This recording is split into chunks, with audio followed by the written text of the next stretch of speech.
breathe in and breathe out. Did you know that indoor air you breathe could be up to 5 times more polluted than outdoor air? Fresh Air Matters specializes in helping you create a healthy indoor environment by cleaning the air you breathe. They offer local plans and services that include air filter replacement plans, air duct cleaning, and many more.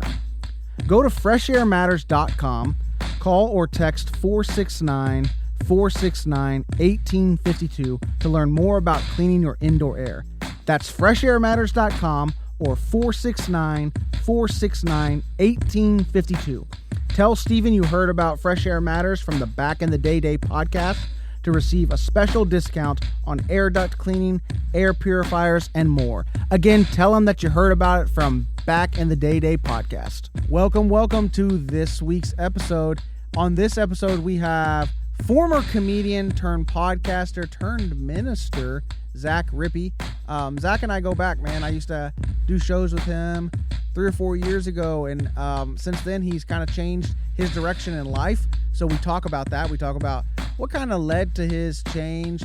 We talk about his podcast that he started, his ministry that he started, and the book that he wrote, 21 Days in Africa. So make sure you guys check out his podcast, check out his book, and enjoy this episode. Hey, are you talking about back in the day? Nah, man. I'm talking about back in the day. Back in the day. Back in the day. Back in the day. Back in the day. Joining me today on the Back in the Day podcast is the host of the I Like Birds podcast, the author of 21 Days in Africa, Zach Rippey. What's up, man? Hey, Michael, man. Thank you for having me. Yeah, this dude. is a beautiful venue you got. It's a privilege to be here, so I just appreciate the opportunity. Yeah, it's been a while since I've seen you, dude. I think the last time I saw you, definitely pre-COVID, might have been at that show that we did at that like Mexican restaurant in dude. HEB. Yeah. Yeah. Well, you booked that show, right? Yeah, dude, that was a weird show That was a because weird the way that came about was one of my coworkers was like, hey, I have a friend that owns this restaurant that next to it's a bar and they got like a little space. Would you want to do like produce some comedy shows there? I said, sure, absolutely, why not? So did one of them that it was packed. Because that's how it's always happening. I know. Man. The first Any one's of always those, hitting. yeah, and then the owners after that, they get like, I don't know, I don't want to say greedy, but they get, I don't know what Higher the expectations. That's exactly what it is. High expectations for every single one. and very it's like, unrealistic expectations. Like, right. and like, you're like, we did $3,000 in the bar that night. Like, you know, we're gonna whatever it was. Like, We're gonna pump did, this Yeah, and we did huge We're numbers. going to put some money behind it, Yeah. and then they actually don't. And then the next show was like maybe like 50% of that. So they were still kind of happy. And then the next show there was like 6 people, and they were Yeah. like, What's happening? I'm like, I don't know. You know what I mean? It's a Wednesday night in Hearst, Texas. Like, it might be tight. sure. It might not be. Yeah, and I actually enjoyed my set that night because I adapted this mentality in comedy where I'm going to perform to one person like I would perform to 100. Even if it doesn't feel like that energy is going to be the same, I'm still going to have a good time with what I'm handed. But that night, people were eating like chimichangas and burritos like during my set, and it was so hard to engage and get laughs in there. But I had a good time. Yeah, that was a cool spot, man. Yeah. And then so that was right. I think that was 2020, Yeah. if my memory serves me correct. And it felt like maybe you were starting to take like a little next level to comedy. Would you say that? Yeah, man. I was producing multiple shows in the DFW. I had about 4 open mics that I was hosting myself, and I had 1 open mic in Denton that I was producing, and then I had 2 monthly shows as well that I was producing and hosting on. So Okay. I was at the Haltom Theater, I was at the Blue Crab in Fort Worth, I was at Mad Hatter, I was at Magnolia Motor Lounge, I was at Playground, I was at a bunch of different spots. Just really trying to build my own thing because I got banned from Hyenas. Okay. So that was interesting. During the Kill Tony show, I was Do you on Kill care Tony. about telling that story about how you got banned? Nah, man, I'd love to. Okay, I'm what past happened? it, you know, at the time I was super bitter, but it also actually led me to getting more paychecks and more booked. And I was actually, just making a name for myself. And I was starting to do. I'll get back to the Hyenas thing in a second, but I was doing like the. I got booked at like a casino and everything, so I was able to bring openers with me. I was just moving and grooving, and then COVID happened, and then boom, everything stopped. Yeah. Everything stopped, and that's kind of when I took my foot off the gas and switched into the podcasting world as well as the authorship world, and really just ministry. As God really just changed my life completely. But hyenas, man, that was crazy. I actually went back and watched the Kill Tony episode not too long ago because I had a hard time even watching it because of that sour moment of like getting off stage after feeling like everything was great. You know, making Tony Hinchcliffe laugh, making Jeremiah just come up and just make some awesome riffs. That was local, right? It was at that was in Dallas. Yeah. So for people that don't know, Kill Tony is a very extremely popular podcast. Yeah. Tony Hinchcliffe is a very famous comedian. He has like kind of an open mic kind of type thing where he has a bucket where he draws people's names out of it. And sometimes you get comics that have been doing it for 5 years. Sometimes you get comics that this is their first time they've ever done it, and they each get to do a minute, and then he has a panel there, and they interview you, and that's kind of the best part of the show, wouldn't you say, is like the interview part about it? Yeah, it's because it gives a little guy a shot, and that's all we can ask for is like open micers and comedians that are local. He gave local artists a shot to be funny, get a little stage presence, get on a show that has 20,000 views every time on YouTube, guaranteed. Yeah, probably larger than that. Yeah, larger than that now, especially. But at the time, I remember just like engaging with the show, and it was the #1 live podcast in the world, especially comedy related. Yeah. And I was super pumped about it. It was something that I didn't feel like I would ever get a chance to get my name pulled, but I went ahead and do it. I went ahead and did it the one time, and I was the first name called that night. And I was just like, whoa, let's go. You know, I went up there and I did a joke about church or something like that, of course, and like Blink-182 being the Beatles of the 90s. And Tony Hinchcliffe and the guys just roasted me. But then my interview part went really well, and they were just showing love. And then ended up asking me, like, what do you got going on this weekend, you know? And then I was just like, well, I got a couple shows. I got one going to Backdoor Comedy Club. I got one at Dallas Comedy House. And then, boom, I get off stage, and the owner of Hyenas did not like that. He was not a fan that I promoted other comedy clubs on his stage, which, you know, I get it, but also it wasn't in a very tasteful way. He had the manager relay the information to me, and the manager had to ban me and say I couldn't come back to the club for months. He didn't even have the guts to tell me to my face. So that was another part that kind of hurt in that regard, because I've done some, you know, radio runs for the guy. I've done a lot of things for that club as a whole, and I don't think that was very justified for just answering a question that Tony Hinchcliffe asked me. Yeah, I got you. Understandable, completely. Yeah. Yeah. We know how that game is sometimes, right? Yeah, but whatever. Like, you know, I know, and that's the thing. I'm saying it, and I'm bold on it now because it's like at the time, it's you think that everything is going to end. You know, you're like, all my opportunities of moving up at the club, and I'll never be able to get stage time anywhere. But then, you know, God was just like, go do your own thing. Go start your own shows. And that's what happened. And that actually helped me get a better name for myself than maybe, you know, hosting at that comedy club at the time. Maybe so, maybe not. Right, yeah. You never really know what's going to come from any it's a journey, man. Opportunity. That's what comedy was, and that's what life is, you know? So, okay, COVID shuts down. Mm-hmm. You find yourself, what led to, because now would you consider, you're not doing comedy anymore. You have the podcast. Did I see you got ordained recently? Yeah, so I went to Bible college for a couple years, and I got a license to minister in the state of Texas. Okay. So what led to that? Walk me through, like, growing up. Did you grow up in the church? Did you? No, not very like much. My parents weren't religious by any means. My dad went to church occasionally, would bring me along, but was not walking, you know, with the Lord. At the time, I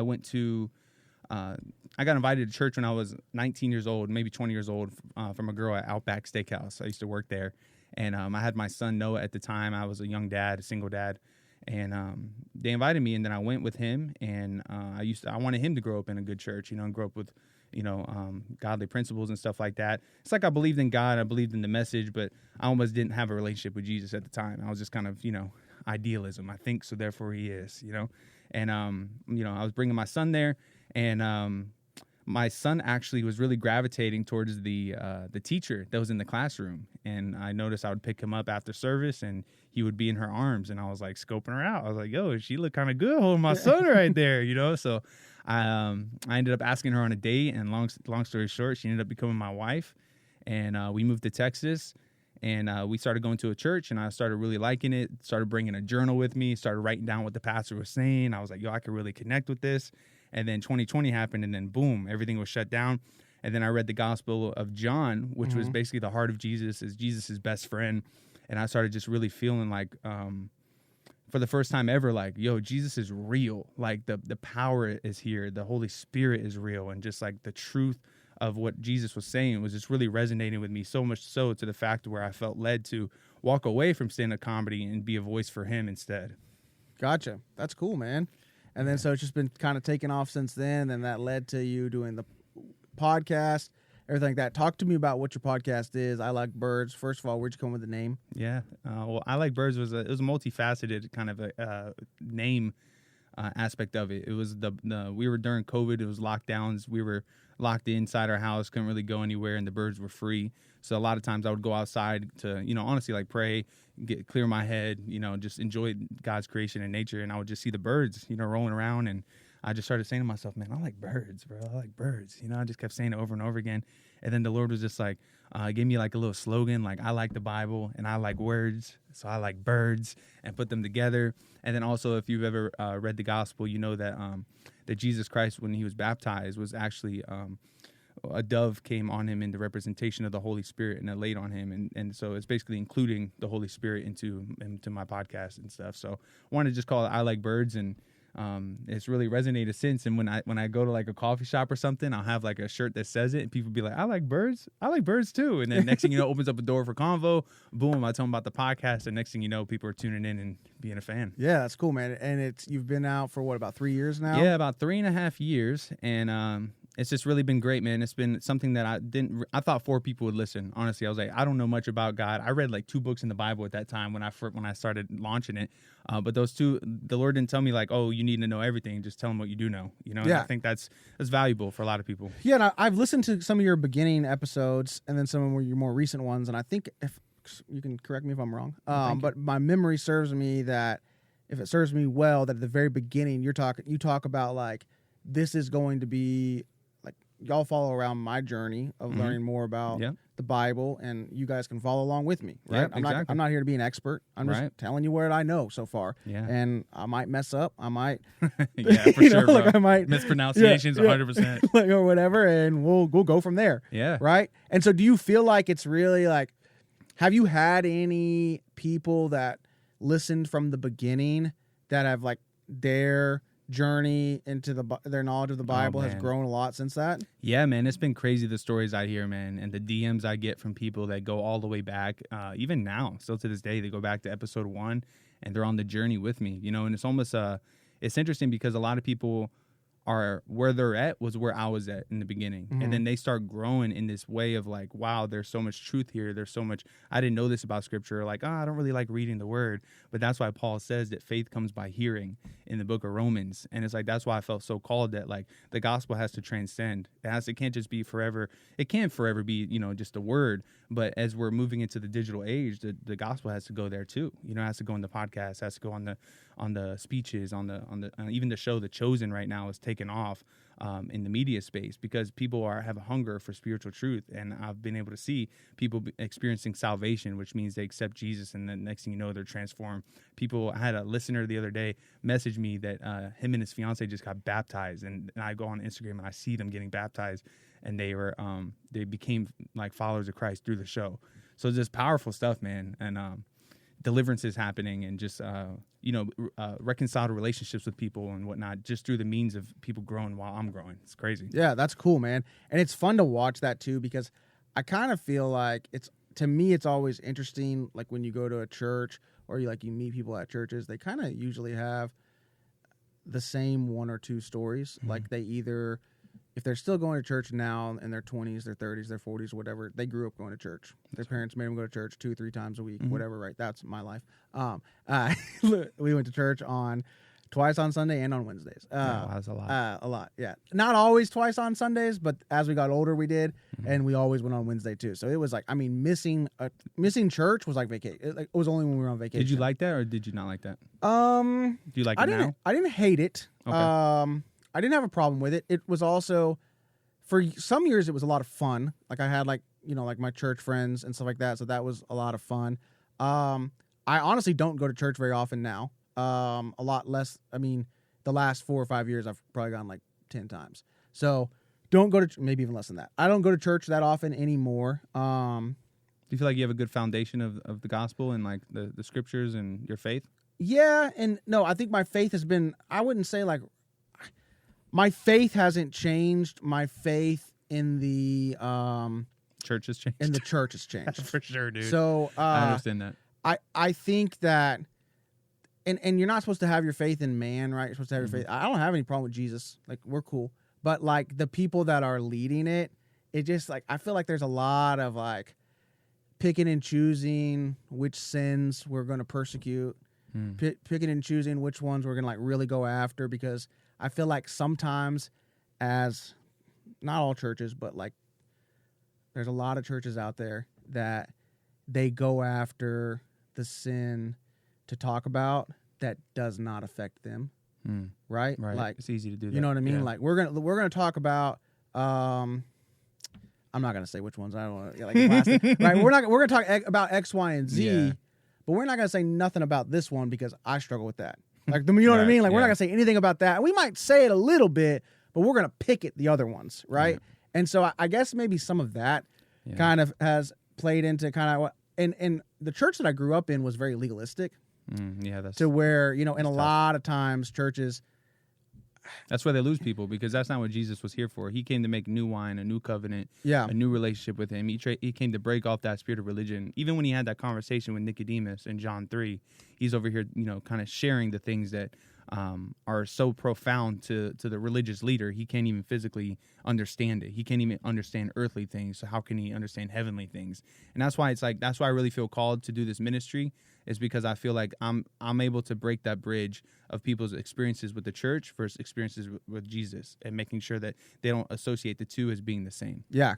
Because, you know, it's and I haven't been into a youth group probably in, 20 years, because I'm not of the youth anymore. But the youth group culture, hopefully it's changed, is like scaring kids into Christianity. It's not like talking about there's grace or anything like that. I think it's changed a little bit. You know what I mean? Like, I've seen some good vibes recently with that, like, actually. don't you have sex? Like, right? Like, we all got to hold these purity cards. Like, dude. Yeah, that's the thing. The boomers got it wrong. And that's why we're seeing the churches, actually 90% of churches right now are in decline, because they didn't get it right, and they're trying to recycle the things that don't work from like 1984, and they've missed out on all the changes of culture that they haven't been able to keep up and be able. And they always expect people to come to our church, and it's like, no, you got to go out into the community, you got to go out to the broken, you got to go find the lost, and we haven't really seen that in churches. And so hopefully, the church I'm a part of right now, it's a newer church, and they have a really good vision for that. They have a good vision for reaching the lost and just existing for the resting place of the Lord. And I'm hoping that I can represent that in my ministry, as well as encourage people to go find churches that exist for Him.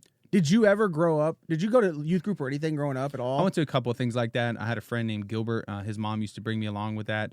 And so, yeah, I found it more so like, come here and play games rather than come here and learn about Jesus. My youth group wasn't like that, because there was only like 10 of us. So we were small. It was more intimate. Yeah, and like our youth pastor was legit. He was awesome. I'm still friends with him to this day. Like, right, like he was the pastor at my wedding. He's only like 8 years older than me, so it's like he was amazing. But just like the things that like the church would have us do, like I always thought this was hilarious. We'd go swimming and we'd all wear t-shirts. Like, like even the girls, like we would wear t-shirts over our swimsuits, and it's like, that's way more revealing. Like a tight t-shirt, wet tight t-shirt on someone. That's so funny you remembered that. Yeah, that's the thing that bothered you. Like, it was way worse than just like, tell them they can wear a one piece. Like, you know what I mean? Yeah, like that material is made to get wet. They don't have, they have wet t-shirt contests for a reason. Yeah, like, right? Dude, like, that's so funny. And like they have that, and then we had some like other rules that you're just like, this isn't. Yeah. So like, what are some of the good things that you liked about the church when you were younger, though? Dude, I liked our youth group a lot because it was close, and like our youth pastor was a really good speaker. There we go. And he did a really good job of like breaking everything down to where you understood stuff. And he was the first one, in my opinion, that I felt like really talked about grace. There we go. In our youth group. And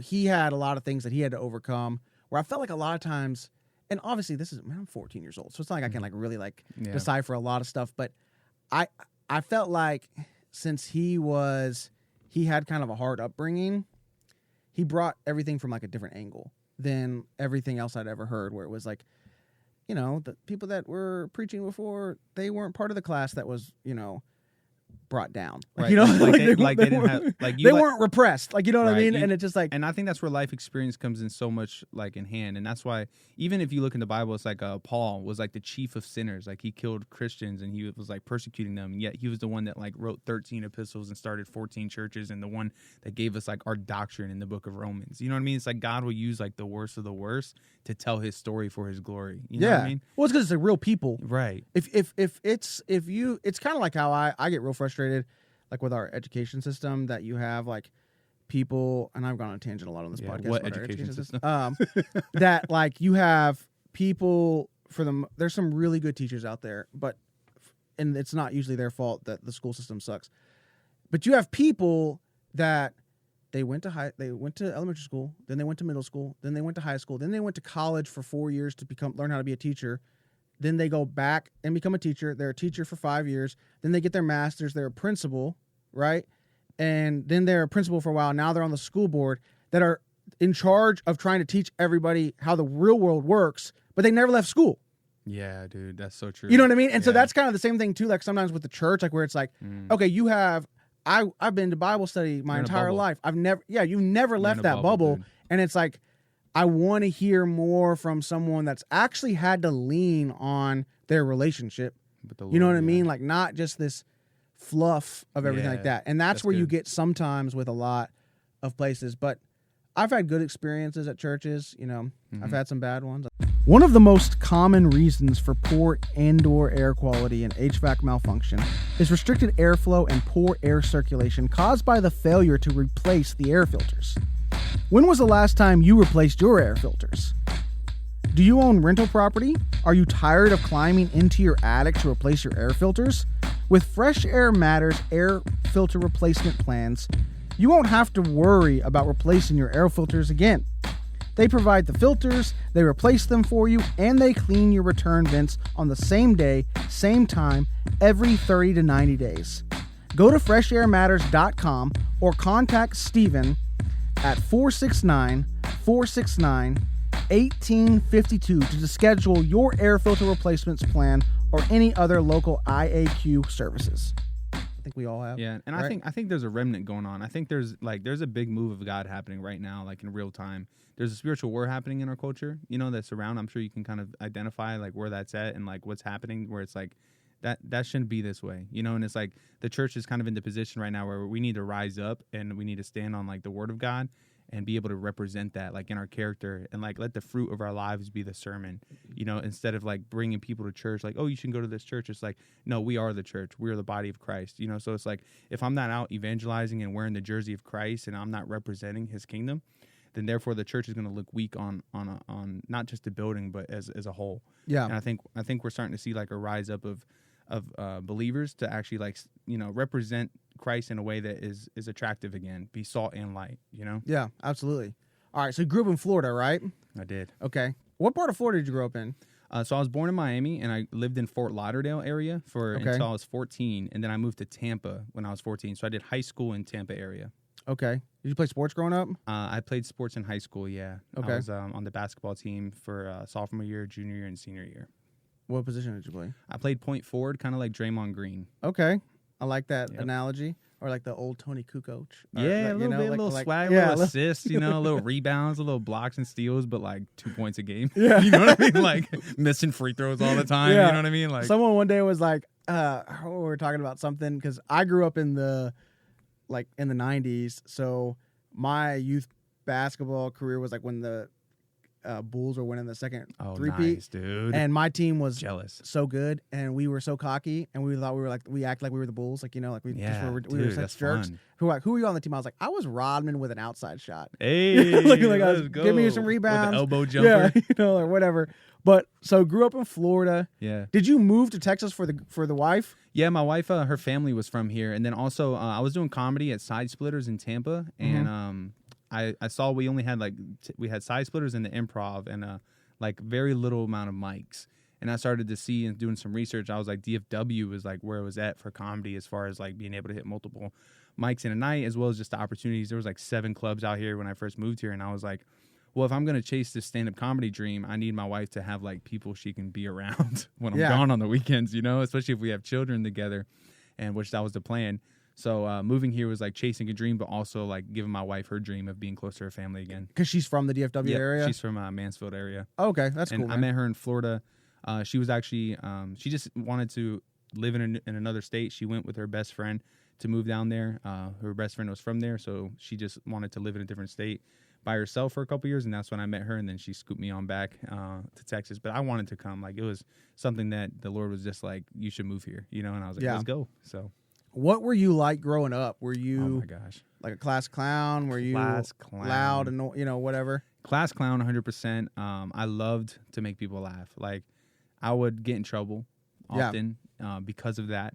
I found myself when I was a child, one of my favorite moments of getting in trouble was like, not my favorite, it's just kind of funny, the story of like, I would hit kids like playing around, but also like I would get in trouble for it. I would totally just like mollywop kids because honestly, kids were mean to me, but also like I was big, so I could. Why do you think they were mean to you? Did they have a certain thing they made fun of you about? I was really I was chunky with a flat top, bro. Like flat to like a army like flat a top. Bart Simpson, like a Yeah, and I would dress. I was so like, I was the person that I looked like was not the person that I wanted to be. Like, I loved hoops, so I would wear like basketball jerseys. I loved hip hop and Eminem, so I would wear like, you know, wristbands and like just beanies for, like from 8 Mile. You know what I mean? I've told my friends about this. So like, and one of my friends, he heard the story.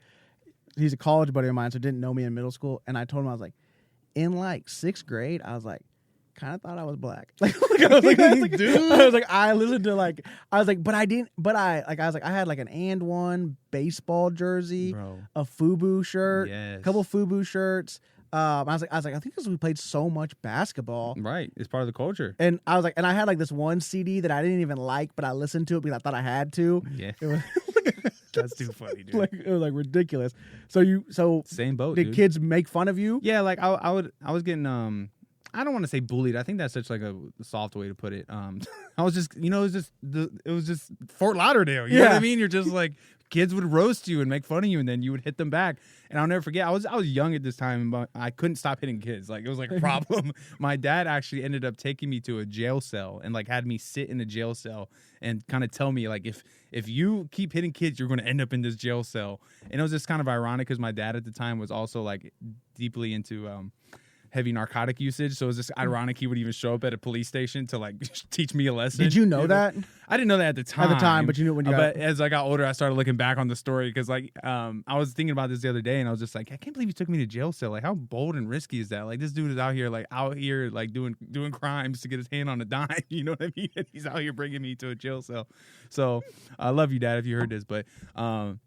He's been sober and also saved by the Lord for a few years now, so he's on a good path. So all got restored, but it was just funny because at the time, I just can't believe he did that. And I remember sitting in the jail cell just like so bored for like, and the cops were like cool with him doing that lesson. You know what I mean? But yeah. What's Fort Lauderdale? So you grew up to Fort Lauderdale until you were 14. What's that like? What's the dynamics of that city? Is it?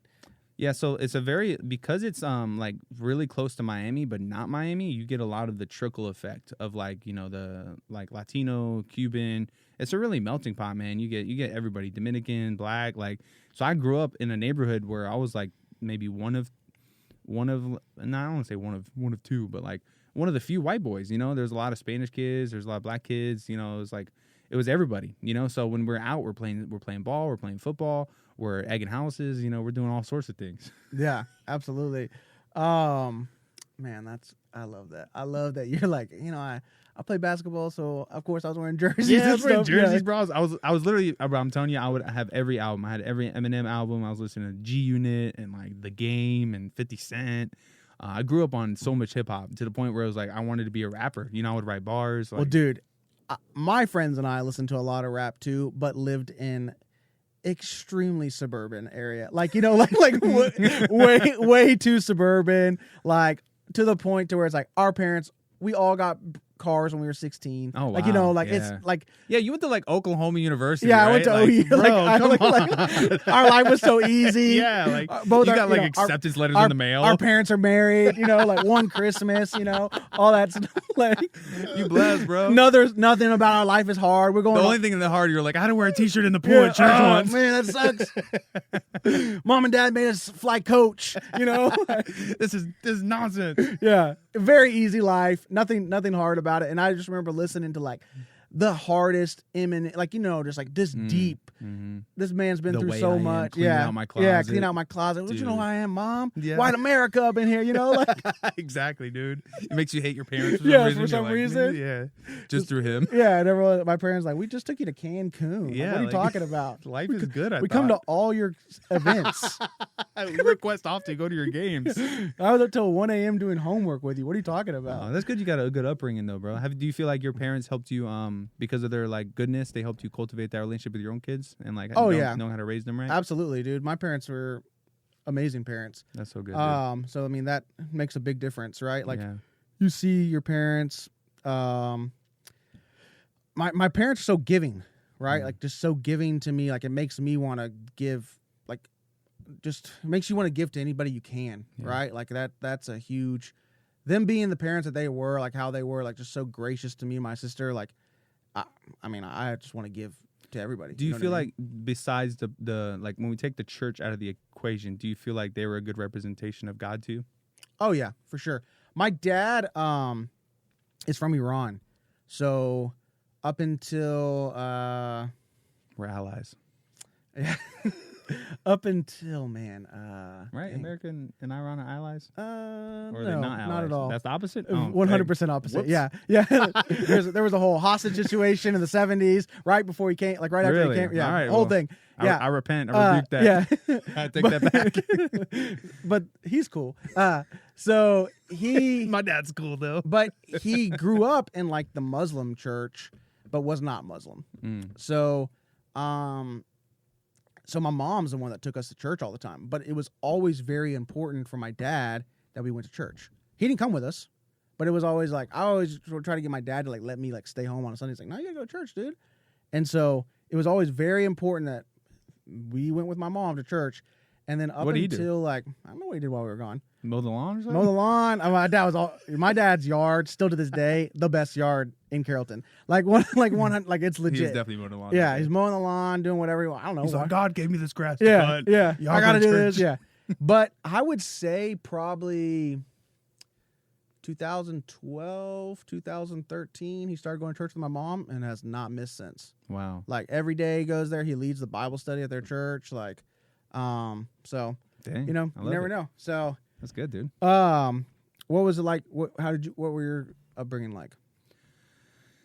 Yeah, so I don't even know if I want to get into that. You know, Okay, you there's don't have this- to. Yeah, I'll let you switch it up in that because it's just it's one of those things I have a hard time even like talking to my wife about. You know what I mean? Yeah. I don't even know where I'm at with it still. You know what I mean? Absolutely. It was good in the sense of like I'm okay. You know, Yeah. I'm good. I have a lot of good memories. We'll do this then. Okay, so you listen to a lot of Eminem. We'll switch Yeah. it up completely. You listen to a lot of Eminem. If could go back, what year did you graduate high school? 2011. Okay, go back to 2009, 2010, 2011. there You're we go. in high school. You're driving around with your friends. Did y'all do that thing where you would like, for whatever reason, you just drove for no reason? Oh, for sure. All the time. yeah. Okay, what CD is playing? So Far Gone, Drake. Okay. Mixtape, 100%. I found him early amongst all my friends too, so I found him on like that piff. I like that. I You know? discovered Tony Romo. We'll get back to like I understand. I get it. You know what I mean? When Yeah. you find something, you're like, that's I put you on, Yeah. like, and now he's huge. yeah. What? And then J. Cole as well. A lot of J. Cole in that time. And then Lil Wayne, bro. Lil Wayne was big in high school. Like Demolition 2 Freestyle and the Drought 3 mixtapes. And the Carter 2? Carter, yeah. More Carter 3. Carter 3, yeah. Yeah, Lollipop. We always make a joke. We were at some party. I graduated high school in 2004, so I'm a little bit older than you. But I was at a college party in Oklahoma, and it was like a house party. And Lollipop came on for the first time ever, and it changed the entire night. Like everything Hey. happened, and we always say that we were at the world premiere of Lollipop. Wow, like that's you know, cool. it wasn't the world premiere. I mean, But for you, it was. for us, though, it was, yeah. It was Absolutely, amazing. dude. Okay, so you listen to that.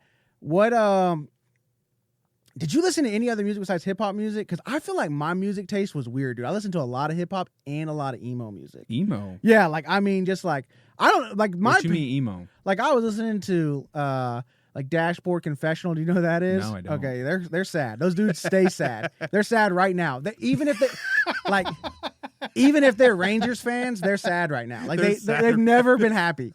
Like their music is so sad. Say their name again. Dashboard what? Dashboard Confessional. Okay, I gotta look them up on the way. Yeah, that's hilarious. And then like put that in the show notes. And then Something Corporate is another band I listened to a lot too. They had like piano in their punk rock band. So were you sad in a way? Like I don't in know. high I school? guess so. Were Yeah. you looking for a girl? Is that kind Nah, of dude. what I it was? just always, you know, always, bro. But yeah, always. Bro, man. that's what my high school was. Like my music was built around kind of where I was at, like with women at the time too. You know what I mean? Like yeah. if I was like feeling myself, it'd be straight rap. But if I was like, dang, bro, she like won't leave her man for me yet. It was like all T-Pain and like Akon. You know, you know what I mean? Just I would say R. Kelly, but you know say how that now, yeah. you can't say that now. But Trapped in the Closet, bro. Yeah, dude. Bro, those videos, the those worst. music videos. Wow, I can't believe you made those. But Have you ever seen Trapped in the? Have you seen all of them? I've seen all of them until maybe I saw all of them. Yeah. I just didn't love the last like 5. Dude, you know? we watched that we somehow discovered that. I don't remember where we were. We were at one of my buddy's house, and it was me, my 2 friends, and then my buddy's younger brother and his friend. Okay, me and my 2 friends, we are roasting the hell out of it, as you should. If you've never seen R. Kelly's Trapped in a it's Closet, so funny. it is the funniest thing you've ever seen, and it's not supposed to be funny. No.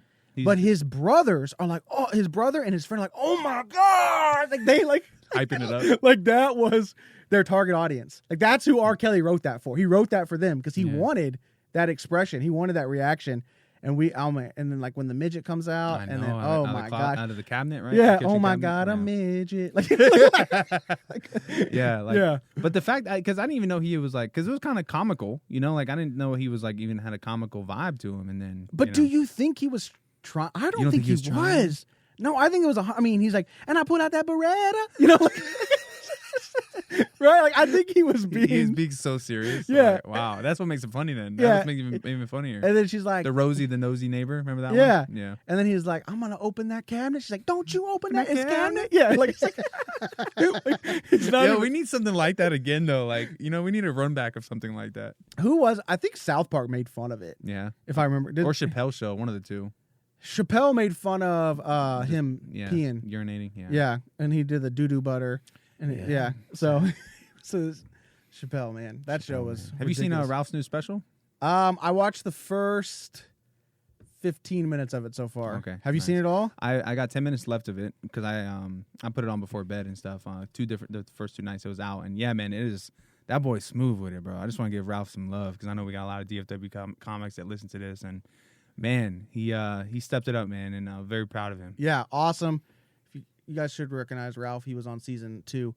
Which is so cool, bro. You got to do like a promo for that, you know, like run it back, relaunch it or something. yeah, something. We got to do for something. real. Yeah, I would. Ralph is awesome, man, and it's so cool how nice he is. Yeah, for real. Very nice guy. That's why he made it, though. You know what I mean? Extremely hard worker, great writer, and he's just easy on stage. Yeah. I think that's how I define his comedy. It's just Smooth, easy, bro. Smooth. right? It's just like he's up there talking to a buddy. Mhm. He's not trying hard or anything like. I mean, he's trying hard, but you know, it doesn't seem like he's trying hard. It's like watching, like Dirk, like you know, like it's just like Yeah. it's just so it comes so easy. I haven't watched it all yet, but Man, he had this joke on there, which the people gotta go check out, where he talked about he wants to be like he wants his girl to be like a Fast and Furious driver, like a street racer, and have like a fancy car and stuff like that. And he just acted out this whole bit where he's like the girl in the relationship, and man, it was just so flawlessly done. He did it for like 15 minutes, like was in this act of just like pretending to be the girl of the situation, of the girl coming to pick him up at his house and like, oh, you almost woke up my dad. And it's just so funny. And I just couldn't believe that it was so well thought out. And then the way he ends it, he totally just like acts like he didn't even say that joke and then just moves on to the next thing. And it's flawless the way he did the whole set. And you can just tell, like, man, there was people there in the crowd that were there for him and that loved him from the local spot, you know. And I'm just very happy for him. It's really cool to see, and it's inspiring, you know, because we were on the same stages as him, and you know, chopping it up with him after the shows. And not to say if he can do it, we can do it, but at the same time, it's like, why not? Yeah, you know? there's a terrible rumor going around that you can't make it from DFW. I don't know you where know? you get that from So, because it's he made just it rather quickly to the big from stage. DFW. He never went anywhere else. Yeah. I mean, This he's is incredible. obviously performed other places, but you know what I mean? Like, Mhm. and there's tons of guys that have built careers. And even this podcast, bro, it's like, you know how many podcasts are still like, people are still hungry to find new podcasts? You know, it's like this Yeah. can blow up suddenly overnight, dude. Yeah, you never know. Do you do clips from this? Yeah, absolutely. Okay, good. Yeah, Yeah. and that's the thing, man. You make one clip and then boom, everybody finds out who you are. I know, it's nuts, isn't it? Yeah, it's crazy. It's crazy how that stuff works out to where you'll put, and I always laugh about like, you'll post something that you're like, dude, this, that, and you spend so much time on it, like, this is going to get me so many views, and it gets like 83. And then you'll post like a video of you undoing that water bottle, and it's like 17,000. Yeah, you're like, what? How did that happen? Yeah, why How is did you that? relate to that? Yeah. Algorithms, man. Okay, so name of the podcast is called Back in the Day, right? Each season I focus on like one topic that I have my guests share. Okay. This topic we're talking about stories from when you got in trouble. Okay. You have a story about the time you got in trouble the most at home? Yeah, at home. This is kind of twofold. It's kind of at home and school. That works. I went to, and this is all kind of basketball related too. I was about to try out for the basketball team. And my dad was a silly guy. He would come home with like little pranks sometimes and like magic stuff. And one time he went to a magic shop and brought home this little tiny jar. It was a little green jar and literally this small. You unscrew it and one little drop of that can make an entire school smell like trash. I'm talking the most disgusting smell on planet Earth. And he gave it to me and he said, here you go. And how old were you at this age? I was 7th grade, so about 13 or about 12. The worst time to give a boy something that smells I have fairly. no idea why he gave me this. It's almost like he gave me the keys to like destruction, you know, and I chose to go. He with wanted it. some shit to go down. He wanted something to go down. Like, just keep this at home. What am I going to do with it at home? Make my room smell like trash? Exactly. You know, it smells so terrible. And so I bring it to school. I'm showing it to all my friends. I'm having them take a whiff or whatever. And they're like, oh, my God, it's terrible. It's so bad. And then for some reason in PE, I felt the need to like be a jokester and sprinkle some here, sprinkle some there, and the entire locker room of the gymnasium smelled like soiled hot dogs for hours, bro. And at this point, you've already shown everyone that you have this, or a good amount of people. I didn't do it right. I didn't do it subtly. It was like everybody knew who it was. And I don't know what the heck I was thinking doing this. Like, oh, people aren't just... I just thought people wouldn't find out. Who's going to find out? Yeah. Or like, I didn't think it was that big of a deal, honestly. But then it made the whole place smell terrible. And I remember not only did I get suspended, I wasn't able to try out for the basketball team that year, which was such a bummer because I was like working hard to try out and stuff. And then when I got home, I also was just in mad trouble. Whether you suffer from allergy symptoms like sneezing, coughing, itchy eyes and throat, runny nose, asthma, more severe respiratory issues, or even cancer, poor indoor air quality has been directly linked to your overall health. Take control of the air you breathe today. Contact Steven of Fresh Air Matters for more. Fresh Air Matters has everything you need to clean the indoor air before you breathe. Go to freshairmatters.com/air purifiers and use my promo code PASVAR, that's PASVAR, at checkout to receive a special discount on all air purification products.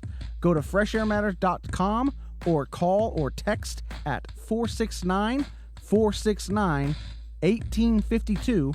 That's freshairmatters.com or call or text at 469-469-1852. Walk me through though, like, okay, so you sprayed all around the school, or around the gymnasium. How it smells instantly bad? Yeah, like it's like a fart bomb, like a huge fart bomb. That's kind of what it's called. Who found out that you had it? Was it a teacher? It was like the PE coach. And was it one of those things where it's like, somebody better tell me or you're all in trouble? Nah, it was immediately like they knew who I was called to the principal's office like the next class. Did someone turn you in? I don't remember how it went down, honestly. I just remember me being in, his name was Mr. Lyons' office and just so embarrassed because number one, he smelt it. You know what I mean? And he was just like, Ugh. he's like, what are we going to do with this about this situation? You know, and then the PE coach, the one that like found it the first time or discovered and like, you know, inquired about it with the students and stuff. He was actually the basketball coach. So I was foolish and did it in like his territory. Of course, right? Yeah, it's so dumb. Because dumb you know? 7th graders. For real. You never, And like, who would have thought that like, what was my intentions on that? You know what I mean? Was I trying to be funny? You know, it was a and no laugh. No laugh. And you got to smell it too. Yeah. Right? It was a huge miss. Yeah, you got no joy miss. out of that. It was the worst. Yeah. You know, and it's like, I don't want to blame my dad, but why would you give me that? Yeah. Well, because sometimes when you got in trouble in 7th grade or 8th grade or whatever, you know, you got in trouble, but at least you got a couple of laughs or you stuck it to a teacher or something. Like, but you just... I just ruined everybody's day. Yeah, you just ruined your own day because you had to smell it too. Yeah. But you know what, though? I bet you it would be hard for a kid to get in trouble for that. Nowadays. Yeah, dude. You know why? Because they couldn't, because you could like, did they ever find the tube or anything of the stuff, of the potion? What about if you were just a stinky kid? Like, what about if you just smelled that bad? Yeah, and they don't know true. for a fact, like that you did something maliciously. Maybe you just stink. I can identify as stink. Yeah, I'm a stinky boy, you know, whatever. And like, I wonder how they would tiptoe around that. Oh, dude, I'd be on the news and like I'd have like supporters and a GoFundMe started. I had I substitute taught when the first year out after college, I substitute taught at my old high school. Why? Why would you do that? Because Jack Black? Yeah, I was trying to, you know, because I was doing comedy and I have a degree in theater and I had an agent and I was acting stuff. So I wasn't looking for a job where I had like a set schedule. Oh, that makes sense. You know what I mean? So it was better than like a waiter job. Oh, for sure. I just sat there and read all day. That's cool. And then you didn't have to turn in a schedule or anything. There was like an automated thing that would call you and you'd pick up jobs. And if you had to cancel, you didn't have to tell anyone. You just called into that thing. You could do it 5 minutes before school. That's legit. So there was no, you know what I mean? So if I got like a gig or something, or if I was tired from a gig or whatever, I just would cancel or whatever. So I remember there was a girl there that was a vampire. Wow. And I go, what? She told me, she's like, I'm a vampire. And I was like, what do you mean you're a vampire? No, she didn't tell me. The kids in the class are like, so-and-so's a vampire. I said, what do you mean she's a vampire? She's like, no, she's a vampire.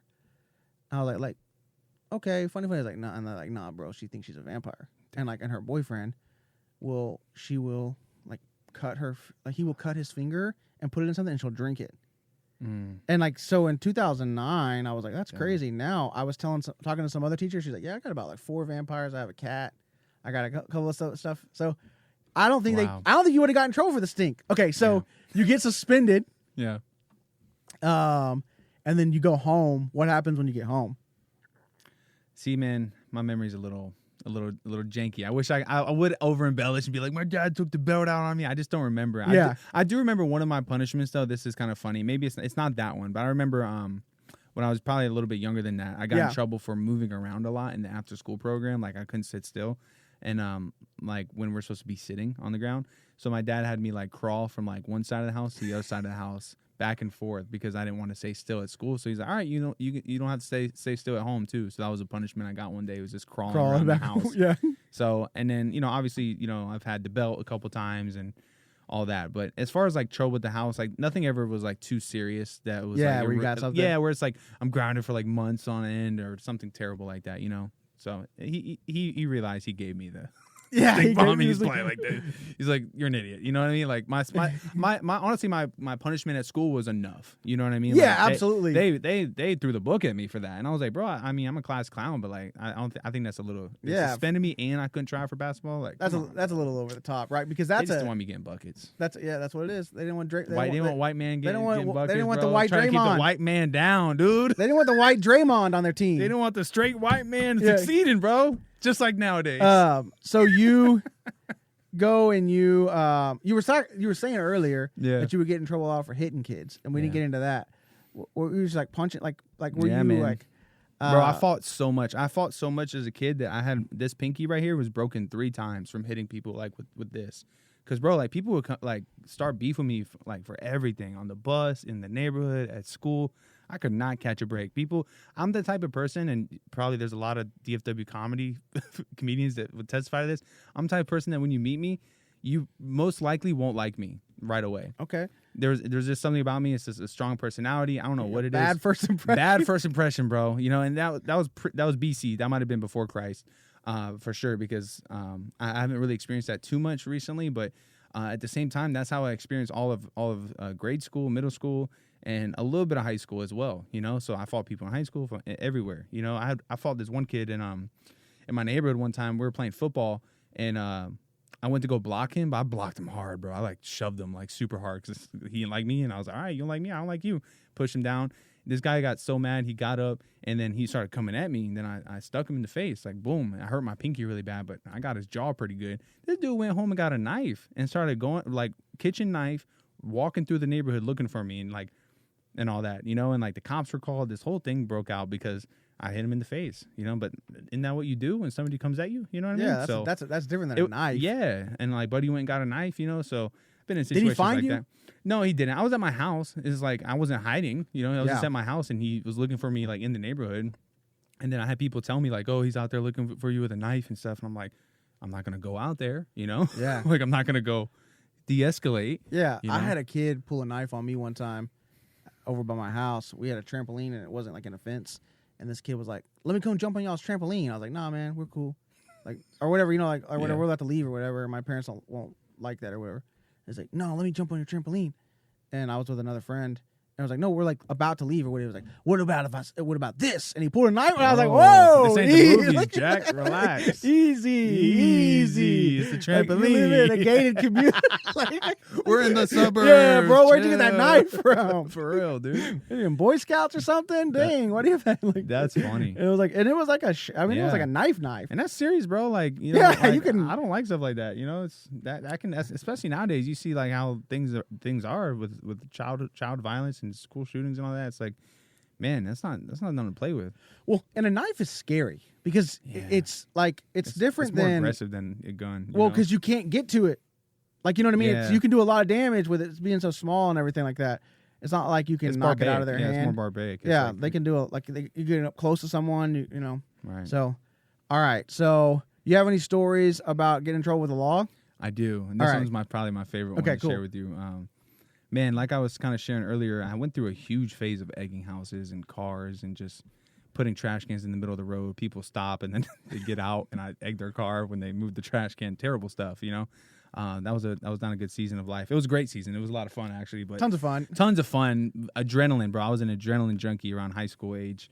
And I remember I was when I moved to Tampa, I had my friend come out who I used to egg with down in Fort Lauderdale area. And he came to visit me. He didn't come just to egg. Yeah, you know it's what I mean? we egging this weekend.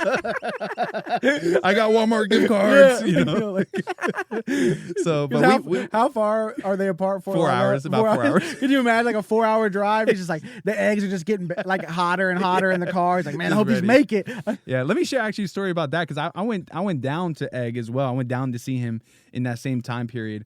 And we should have learned our lesson after this, and then I'll tell you the Tampa one right after. But we set up shop at like the basketball park or basketball court in the neighborhood where we used to play at, in that same neighborhood I was telling you about earlier. And so there would be like cars going by on kind of like a state road highway, and we would post up in the bushes, and we would like when a car would go out, we would egg them, boom, and then run.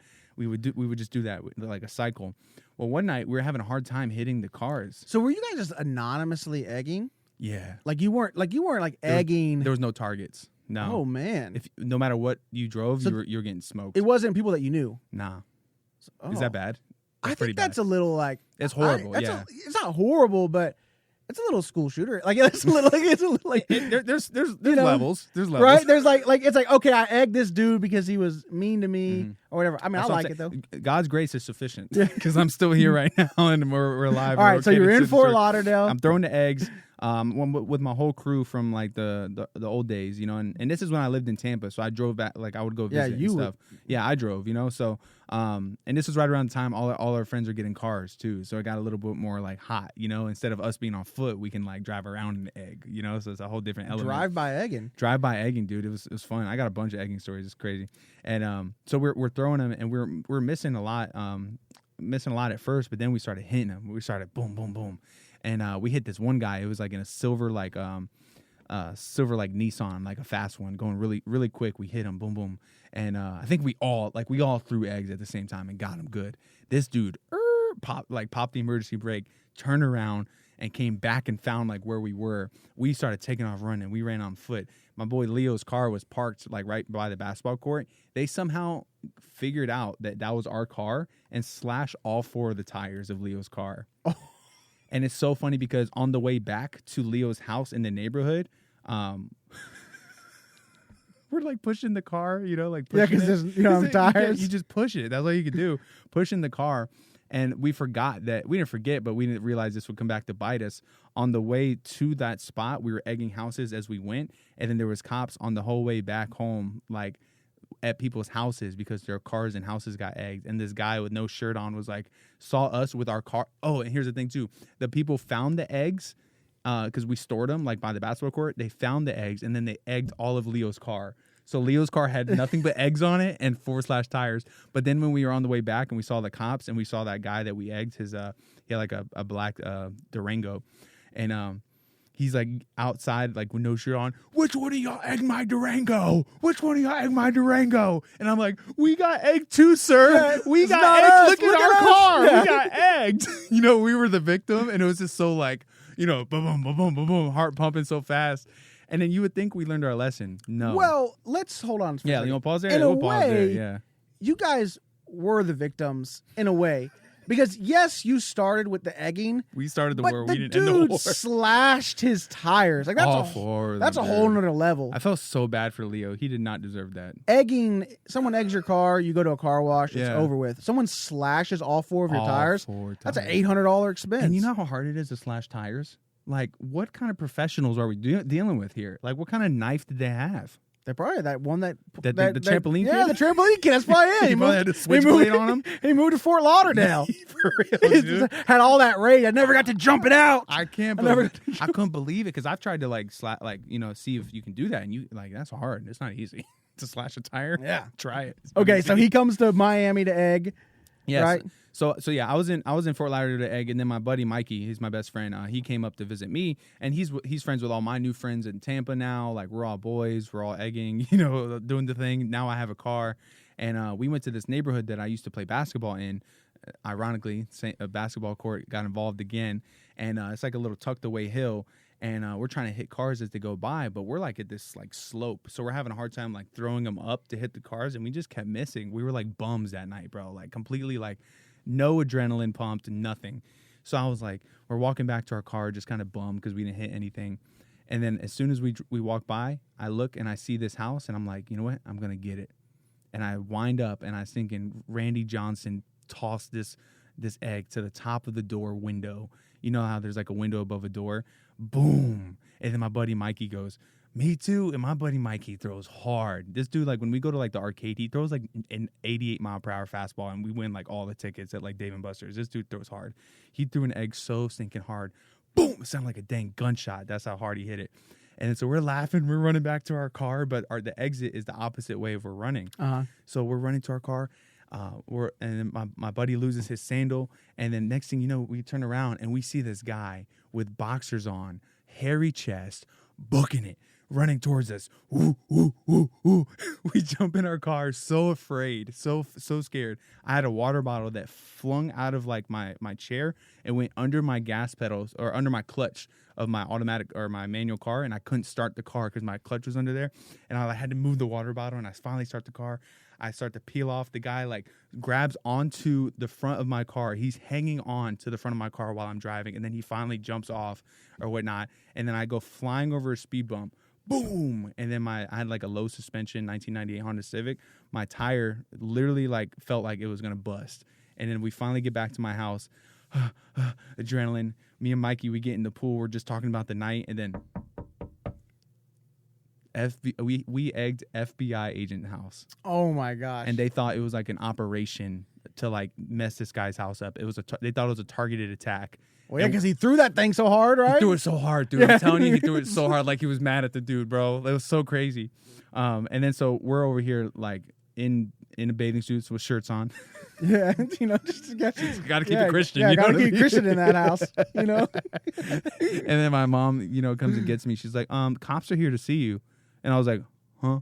I go to the front door, and then boom, it was just like complete just dismay for that incident that happened. And I had to assure them that like we were just like egging houses. Yeah, for we're just fun. doing some kid stuff. And then my dad made me go over the next day and apologize to him. And luckily I didn't have to clean it up. Luckily he cleaned it up. But I was supposed to go over there and clean and apologize. So I apologized. But, man, it was just so – and I had a flat tire, bro. So it was like, when you're 16, you have a flat tire. That's a lot of money and also like a lot of headaches and stuff. So a lot of lessons learned in egging, dude. Yeah. A lot of flat tires lot of- involved, yeah. dude. A lot of flat tires. A lot of flat tires, a lot of eggs. Yeah, we had one time some guy chase us in a huge truck, like what you would see in a movie, bro. Chase us like all throughout. It's called like Brandon. I forget what it's called, but all around like a suburb out there in Brandon, Florida. Yeah. And but yeah, man, just so many stories like that where it's like just getting in trouble and loving the egging life And like close to getting in trouble, but not real trouble. My friend Olivier, he threw an egg one time. These girls walking, and it hit this girl's butt cheek, and it was just so funny because he thought he had like sniper aim. From then on, he was just like he can hit anybody with any kind of egg. Yeah. At that point, so terrible stories. Jumped a curb one time to like chase a kid on a bike. Man, to egg, like, bro, this is before Christ, all right? Yeah. These are all part of the testimony of redemption. Egging was your life, man. I know. I have way too many stories. Yeah, dude. there's a lot of egg stuff. So, dude, a lot of fun. I like Thanks Easter. for coming on, man. I Hey, appreciate you're welcome, you coming on. Plug everything you got going on. Plug your book real quick. Yeah, Give me man. a brief synopsis about it, and then Yeah, man. 21 Days in Africa, man. It's a book that really just helps people understand, number one, who I am. Like, you can really see that in chapter 1. I kind of give you a little bit of backstory. But then from then on, we're straight on the ground running about, going on this mission trip to,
$38 a month can like feed a kid twice a day, as well as like provide education for them. It's incredible what the US dollar can do for a kid out there. So started this nonprofit and stuff, and it's just crazy because on his birthday he was pulling out birthday cards that they were giving him, and one of them the first one he opened, I'm sitting right next to him, opens up the card and out falls a shilling, which is like which is like 28 cents USD, but enough money to buy them dinner for that night. And like these little kids gave him money. You know what I mean? And it's like that generosity. These kids don't have 2 nickels to rub together, but they gave him all they had. And I was just like, man, it's so special. So I tell stories like that in the book and just really help people have eyes for what happens over there, and just hope that people just feel closer to God through it, And it was a powerful journey. I actually got stuck there for the last 7 days, bro. I was only supposed to go for 10. And then the day before I flew out, I had to take a PCR test, and I popped a positive, dude. So I had to stay there an extra 7 days, and that's when I actually wrote the book about it. Oh, wow. About the whole experience. So wrote the whole book in that 7 days? I wrote probably most of it? I wrote most of it. I wrote like almost 20,000 words in 6 days, which is probably about 100 pages. And where can people find the book? Bro, it's on Amazon if you want to get it quickly, but if you want to get a signed copy, you can go to ilikebirdsministry.com, and you can get a copy from me on there, and then I ship it directly to your house. Okay, cool. And then plug the podcast. Yeah, man, I like birds, man. I like the Bible and I like words, so I like birds. It's something that I feel like has been really growing recently. The God's hand's been all over it. We've had awesome guests. We've had Christian rappers come on. We've had comedians come on. We had worship leaders come on. We have pastors. We have everybody you can think of, man. We're just trying to hear a good story and get the message out there that God is still faithful and God's still moving. So, and of course, I do solo dolo episodes sometimes where I just get on the mic and just rip a sermon off or a little message or a story or a bunch of stories and just try to be myself, man. Jesus jokes and country is try to what I promote on there, and just trying to bring the light in the dark time, man. Sweet, dude. Well, guys, make sure you check out Zach. Follow him along. What's your Instagram handle? I Like Birds Ministry is my for I Like Birds, and then Zach Rippey 23 is my personal. If you want to, just follow along, Zach Rippey. Hey, yeah. Follow around Zach. Follow the podcast. Go buy his book. Do all that good stuff. Follow me on Instagram at Michael Pasfar. Check out my show dates at michaelpasfar.com. Make sure you like, subscribe, share the podcast. We'll see you guys next time. Sharing is Bye free. now.